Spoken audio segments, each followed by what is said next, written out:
You're watching Kenosha Community Media.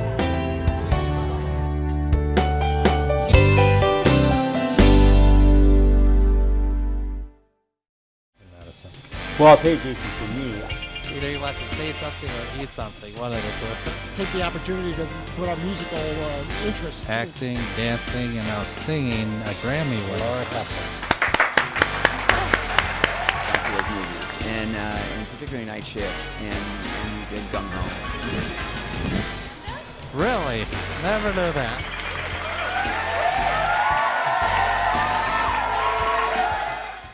Okay, here we are at Gateway Technical College Earth Day, and I am with Jane Herring. Jane, nice to see you today. Great day for this. Let's hear about it. What is this Earth Day event?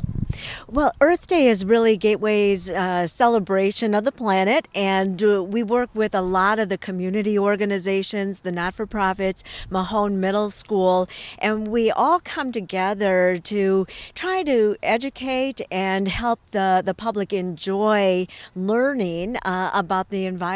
And, you know, if everybody left here today with learning one new thing or came back with a tip on how they could live in a more environmentally friendly way, I think that we feel as though that we've accomplished something. Yeah. Every year it's grown and it's got more popular and more informational as well. What's new this year? Well, this year we have the Kenosha Water Utility came out with their water truck. I suppose there's a better term for that. So that was really neat. Mahone Middle School came out with a lot of their science projects. And, you know, I'm just amazed at what these middle school students are learning. And they're learning the technology to go with it. They really are helping people understand different forms of energy that are under research right now, perhaps not in practice. So I've been learning a lot from the students here today.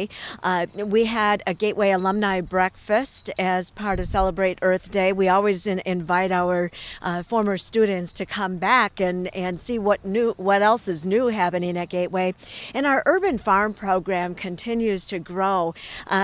We're really excited because we're going to be doing an urban farm stand and market every Thursday from 1 until 6. So people will be able to come out here and not only purchase produce, but get great demonstrations on gardening as well as cooking what they might grow in their own gardens. So today was kind of a kickoff of that as well. And if anybody want more information about Gateway Technical College and their programs, the website? GTC.edu.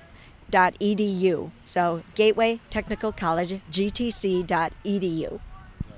Well, once again, Gateway does an excellent job on Earth Day and the events for the public, and we thank you so much for talking with us today. Well, thank you. I enjoyed having you here today. We are at Gateway Technical College's Earth Day, and I'm with your name? Carol Boehm. And Carol, what booth are we at today? The Kenosha Bicycle Ambassadors. Okay, and what does that group do? Well, we advocate for bicycle use, and we're also members of the Kenosha County Multi-Trail Use Committee, which is a large mouthful, but we help just make sure people have the ability to get out and get on their bikes. And working with the committee, there's various activities through the summer. Some of the things with the velodrome is going to be out and running this year, so we're out promoting the activities there. The Civic Parade this summer on July 3rd. Anyone can bring their bike and join the parade. And the Raw Ride, which is a ride across Wisconsin, is going to be ending in Kenosha again this year. And that was kind of exciting, and we're going to look for volunteers. As people go through, there's riders that will go the whole one day from Dubuque, Iowa to Kenosha. And then there's going to be a 2-day option for people that will stop overnight in Beloit and end up in Kenosha. So as they come through town, we're going to need some volunteers to help out and cheer them on. And so look for all these activities throughout the summer. And you got a great display here. What do you have to offer for the kids? Well, we demonstrate how they can use their own pedal power, and that generates electricity, and it makes little slot cars go around the track. And there's also a blender that's hooked up, and the blender really kind of shows how much energy electronic appliances really do, because when you put that blender on, everything slows down, and you can really feel it. When the little kids, we don't have the blender on. The bigger kids, we put that on because they have so much energy in them. If you can tap into it, I'm sure you could power a lot of things. Well, the best way about Earth Day is use of bicycles, because you're not using any gasoline, it's just manpower, basically. Absolutely. I mean, if in Europe, if they had everybody in cars, they would have just tremendous pollution. So as we have more people, everywhere in the country and getting around, bicycles are fun, but they're also keeping a lot of pollutants out of the environment. And we also take in donated bikes. So if you have an old bike that you're not using, we will take it in. There's a group out of Chicago that gets it to places like Guatemala, and like they just went through an earthquake. So it's amazing. We don't want these things to go in the waste stream either. And if those want more information or to volunteer, is there a phone number or website? We have a Facebook page. If you go to Bike Kenosha, and you could post a message to Bike Kenosha and get the information to us that way. Kenosha County has information on their site, on the trails, on all the events that are happening. We specifically I guess I could give the phone number. Our phone number is 262-694-2443 if you want to call for a bike pickup. Well, we thank you so much for coming out to Earth Day, and thanks so much for telling us today. Thank you. Okay, here we are at Earth Day, and I'm with your name. Dennis, And Dennis, what booth are we at today? this is the Kenosha Water Utility. And what are you offering here to the visitors? We're offering water bottles, footballs. Kids can draw. We get it up on the bulletin board, some information about the water. We also have the traveling Kenosha tap outside. We can take the water bottle and you can go fill it up for ice cold water. Okay. And what are you educating them today about?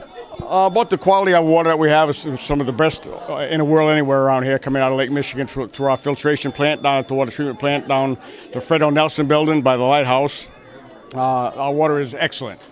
I think that is, because there's always that growing concern what happened out in Flint, Michigan, and all that. We're just seeing how, and we have one of the best drinking waters in the country. Yes, we do. Yes, we do. And if anybody want more information about the Kenosha Water Utility, is there a phone number or You website? can dial 653-4300 and ask any questions right to that phone number. Great. Well, thank you so much for coming out to Earth Day, and enjoy the rest of the day. Thank you very much. Okay, here we are at Earth Day at Gateway Technical College, and I'm with your name. Rod Gordon. And Rod, what do you do at Gateway? I teach some automotive classes and diesel classes. Oh, excellent. Well, today at Earth Day, you have some great cars here today and vehicles. Let's hear what you have to offer. For Earth Day, right here we have a Toyota hybrid, and so that's hybrid. Works with an engine, works with batteries. We also have a Honda hybrid there, and then beyond that we have the electric car they use at Horta Center for like hauling plants around, and then beyond that is our diesel truck. That's a Freightliner M2. And that's a hybrid, so it's got a Cummins 6.7 engine in it with a hybrid, and it's got a lithium-ion battery, so they can use a smaller engine and still haul a big trailer. So that's a hybrid, and we have those at the Horizon Center. So what would you say is the advantage of having a hybrid or an electric car over a regular diesel or gasoline? Normally they're using the advantages of electric, and then when you brake, you're charging the batteries back up, so you get fuel savings. Less fuel you burn, the less carbon dioxide you make, and carbon dioxide now is a regulated emissions, which causes global warming. So less fuel you burn, the less carbon dioxide you're going to make, and that's going to help the environment then. So hybrids are good that way.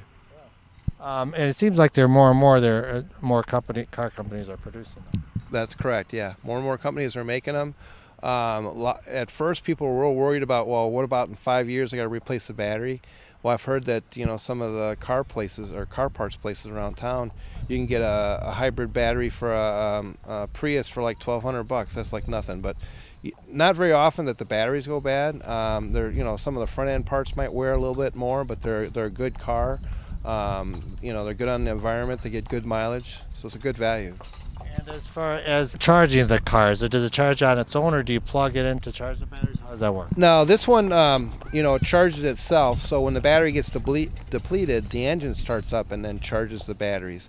Some people do convert them to, a plug-in hybrid, where you take it home, you plug it in, you have a few more batteries, and then it runs a little longer before the engine kicks in.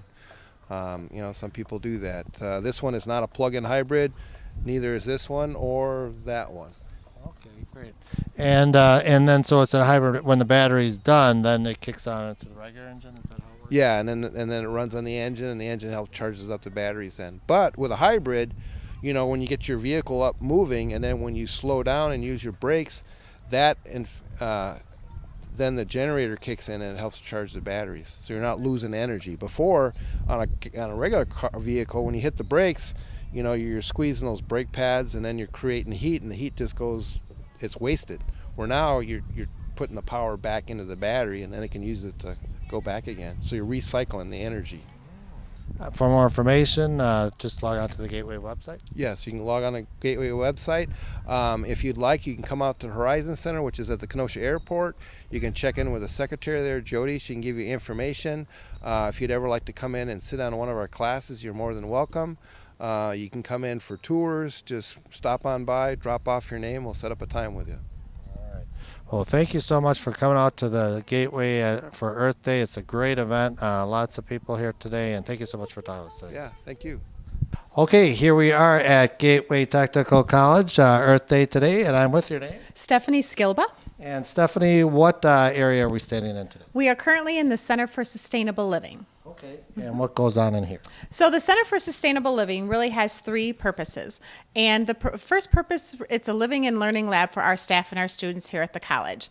So our classes come up here, whether they're an HVAC class, whether they're a horticulture class, and they use it for their classroom lab experiences. And interior design is another example, and right behind us is an interior design room as well. The second component to the center is the fact that we use it from a community perspective, days like today, such as Earth Day. But we also offer community workshops and community events here as well, such as birding workshops, bee workshops, and other workshops for the community we host here. The third component that we offer here is it's a resource for our K through 12 partners. So we offer many field trip opportunities for them in areas such as solar, being a green citizen, what's recycling about, and we offer programming in those areas here. So this is active all year round. It is active all year round. We have over 2,000 students and visitors to the center each year. I saw some solar panels out there. Is that connected to here? Yes, it is. Yes, it is. Excellent. So a lot of renewable energy in there. A lot of renewable energy here. The solar panels in the front actually heat the hot water here in the home, and the home is heated with a geothermal system. If anybody would want more information about this or learn more about the programs here at Gateway, is there a website? Absolutely. The website is www.gtc.edu/sustainability. Well, Gateway does an excellent job here promoting the sustainability programs here. And Stephanie, thanks so much for telling us today. Thank you very much. As a parent, I know one of the most important times to be with your children is when they aren't feeling well. For many families, there's a place they can go to find the support they need. Ronald McDonald House Charities programs provide that supportive environment so families can be together while their children are dealing with serious illnesses. You can volunteer your time at a local Ronald McDonald House or drop your change in an RMHC canister. Today is a great day for all of us to show our support. To find out how you can get involved in your community, visit rmhc.org. Okay, here we are at the Wisconsin Community Media Spring Conference, and I'm honored to be here with Executive Director Mary Cardona. Mary, thanks so much for participating, putting on this event. For those who don't know about Wisconsin Community Media, what is it? We have 52 community access television stations across the state. These are government, public, and education and access stations. Our members are primarily those people, but we also have friend members and we have independent producer members. That's a new area this year. And what we do is we support them. We have a conference every year. We have a video fest. We do a fall workshop every year, and so basically what we do is we try to support our members in whatever they're doing in access. That's great, because I also seen representatives from the Alliance for Community Media here as well. Yes, so this conference is managed by Wisconsin Community Media, but about 4 years ago we started teaming up with the Alliance for Community Media Midwest region because they didn't have a conference. And so we now attract people from Illinois, Iowa, and Minnesota, and even North Dakota to this conference. And it's been great for us because it's opened up the registration to so many people that we didn't know before. And so we're hearing stories and experiences and, trading ideas with a whole new group of people that we otherwise wouldn't have known. Okay, here we are at the Wisconsin Community Media event, and I'm with your name? Bob McChesney. Bob, it's an honor for you to be here today. You talk great about the future or the present of journalism.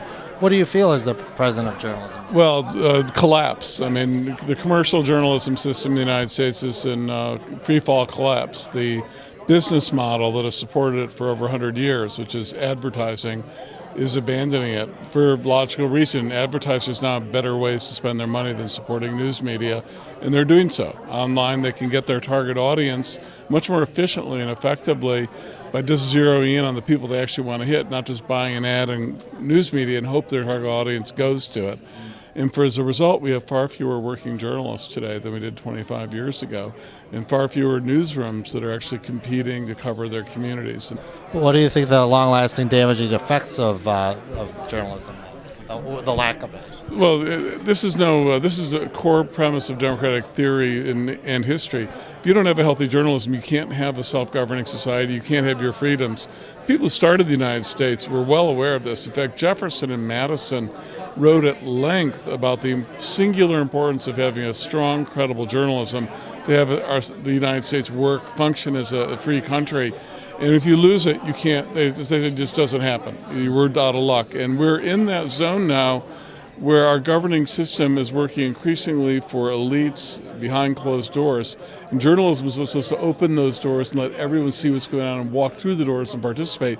And if journalism doesn't do it, those doors stay shut, elites make the decision, and everyone else sort of tunes out and doesn't pay attention, doesn't know what's going on. And you end up with massive economic and political crises that are infinitely greater than they would be if we had a news media. And I got to ask you, what's your reaction to this whole presidential election debates primary? Well, I think, it's interesting because we're seeing a tremendous upsurge of interest among young people in politics, which is very heartening. And I think they're responding to the fact that they see the problems growing around them and the government failing to act on them at all, and things growing out of hand. And they're the people who are about to come into this world, and it's their world. The environment, the economy, all these issues of social services like health and education. So that's very heartening. But it's depressing to see how still convoluted the system is, how difficult it is to participate, to vote, how those in power in both parties have rigged the system as much as possible to limit the effect of democracy, to keep it their private game that goes to them and their funders. And that's where you need journalism for, to expose that, to shed light on that, to prevent that from continuing. And unfortunately, most of our journalism has just cheered on the sort of dominance of the elites. What do you feel the future of the state of Wisconsin is? Well, it's right now it's not the future that it once looked like it would be. I mean, Wisconsin has always been a bipolar state. We've had tremendously conservative movements that were, from where I'm sitting, not especially interested in what we call participatory democracy. And we've also the birthplace of modern progressivism, not just in the United States, but in many ways worldwide. Has looked at Wisconsin as being a really advanced democratic state, small d democratic, going back to La Follette. And we still have those great tendencies alive today in the state. They're still battling like yin and yang. And right now, Yang is winning decisively. But let's be clear, the reason why Yang is winning decisively, to no small extent, is because there isn't much journalism that covers what's going on in the state.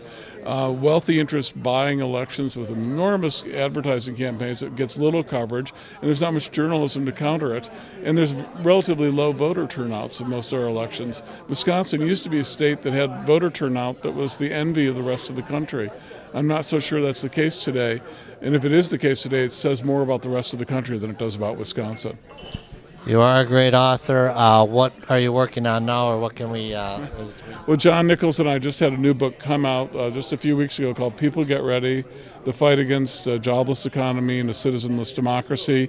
And that book is about the great wave of automation and artificial intelligence that's hitting right now, that by all accounts is going to eliminate a significant percentage of the jobs in our economy with nothing to replace them. And the book looks at how that might play out, and especially what the great political challenges are going to be for this country and this state and communities like Kenosha to deal with what happens in a society where there's a lot of unemployment, increased inequality and poverty. How do we address that effectively so we get a resolution that makes these technologies work for us, make our societies and our lives much better, rather than imprison millions of people to terrible lives while making a handful of people spectacularly wealthy. You're right. Well, we thank you so much for coming to this conference. You do excellent work, and it was an excellent speech today, and thanks so much for telling us today. My pleasure. Okay, here we are at Wisconsin Community Media event, and I'm honored to be here with John Nichols here today. John, great speech. We talked about the future in the present of journalism. What do you feel the present of journalism is today? The present, where we're at right now. Look, we're in a time of radical transition. Everything's changing. Old media is rapidly being diminished by a kind of a transition from civic and small d democratic values to commercial and entertainment values. And too often we see a lot of our older media just racing after clicks and ratings and stuff like that. New media has an immense amount of variety. So we have all these websites, but there's so much variety that's hard to find a there. Now in Kenosha, you still have some strong institutions in place. The Kenosha News, frankly, does a better job than most local dailies of covering the community. And you have radio there that still does some decent coverage of the community. You've got what you folks are doing, which is incredibly good. You're one of the best in the country. And so Kenosha's got some of its institutional base, in part because you're not a big city or a small town. The middle zone actually is where we still see some things in place, but you need to defend what you got and build it out, make it stronger. And so what we have to recognize is you're not going to get all the answers from national media anymore. It's often a dumb beast that's just following after whoever's putting the gruel out. If it's Donald Trump, it goes, oh, what do you tell us today, right? And this goes across all parties and all ideologies. And it's also that, you can't rely on some website, even if it's the best website going. You got to keep your institutions that actually try to cover things, that try to be on top of things, got to keep them strong. And so if there are ways for people to support Kenosha Community Media, they should do it. They should actually recognize that if you support Kenosha Community Media, you're not just supporting a media outlet. You're actually helping to form the underpinnings of a small d democratic discourse that's really vital. The same goes for supporting all of your media that's in town. Keep it strong, keep it good, and then figure out how to make it better. Bottom line, though, is where we're at today, it's going to be very, very different than where we're at 10 years from now. A lot of what we know will alter. We shouldn't fear that alteration, but we should be very involved in the issues related to it. Make sure that the internet remains open and free. Make sure that our cable companies keep community media, up front and easy to access. Make sure that our daily newspapers, which I think still are very, very valuable because they maintain a newsroom, make sure that they're supported and they remain real, even if you disagree with them. Even if there's something you don't like, understand that it's like the Woody Allen movie, right? In Annie Hall, two ladies sitting in the automat, and one lady says, "Well, this is the worst food I've ever tasted. It's awful." And the other lady says, "Yes, in such small portions." Bottom line is, what you've got in a place like Kenosha, which I know pretty well, I grew up in Union Grove. A place like Kenosha, you've still got some institutional bases you should defend, but you should make them better, and you should also recognize that as we transition, you want to be in the middle of that debate to make sure that what comes next is really good. And what you're working on now, our viewers can read up on your publications or your. Sure. I'm writing a lot about the presidential race. Okay, sure. And that's keeping us all busy. I'm writing about a lot of Wisconsin politics and national politics. In addition, Bob McChesney and I have a new book out called "People Get Ready: The Fight Against a Jobless Economy and a Citizenless Democracy," and it takes in a lot of the issues of automation, globalization, all the changes that are taking place. So we're traveling around the country and even around the world quite a bit to talk about these issues. There's a whole host of employment and jobs issues coming at us. We need to get on top of them and make sure, again, just as with media, in economic choices, that we're in the center of the discussion, not on the sidelines. Do you think Act 10 would ever be reversed? Certainly hope so. I believe that trade unions are absolutely essential to democracy. And when the United States was an occupying power in Japan and Germany after World War II, helping those countries to write constitutions that actually made them functional democracies, pushed aside the authoritarianism, the fascism of the past, and actually became free and functional countries. You would look at those constitutions, they had respect for trade unions. They said, and actually as countries, they made the formation of trade unions an important part of an overall small d democratic strength and structure. And you need that as a counter to big corporations. So I hope that Act 10 and right to work, the so-called right to work, which is really right to work for less, I hope that both these things are eliminated, not because of a left-right, Democrat-Republican thing. This is because I actually spent a lot of time thinking about the infrastructure of democracy, and the infrastructure of democracy requires organizations that citizens can be a part of and that workers can be a part of as a counter to big multinational corporations, which frankly don't care that much about us. Well, John, thank you so much for coming to this Wisconsin Community Media event. You're an excellent author and journalist, and thank you so much for coming today. I'm honored to be with you. All right, Keep it strong, brother. Great.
Dr. John Hosmatic and I, from the Danish Brotherhood, we met there. I don't recall really which one of us brought it up, but we thought, well, it'd be something different to do.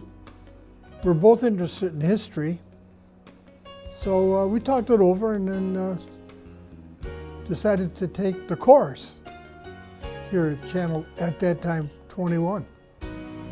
So that's really how it began, as I recall. Hello, and welcome once again to Cultural Caravan. I'm your host, Ed Werner, for this series.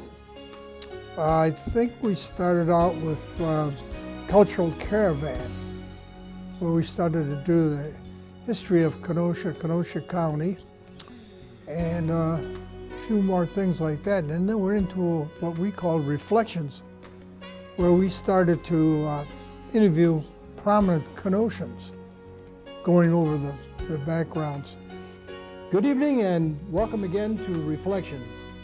I'm your host for this evening's program.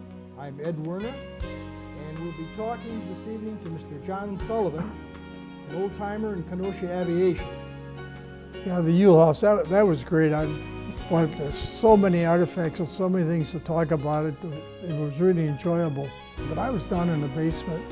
But there we had the mock-up of the schoolhouse, and I would talk about that to the kids. What I would do is put myself into the role. In the schoolhouse, I would tell the students, I'm not a school teacher, I'm a schoolmaster.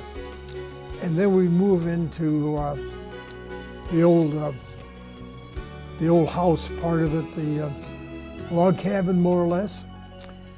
And then I would tell the kids that I lived here, and I'd explain the different artifacts we had there. So I put together this L for Lighthouse program as an experiment that could I talk down to the kids without getting too mature or over their heads. She goes up to this window, and how many fingers you got on your hand there? 5. 1, 2, 3, 4, 5. That's how that started, and it worked out pretty good.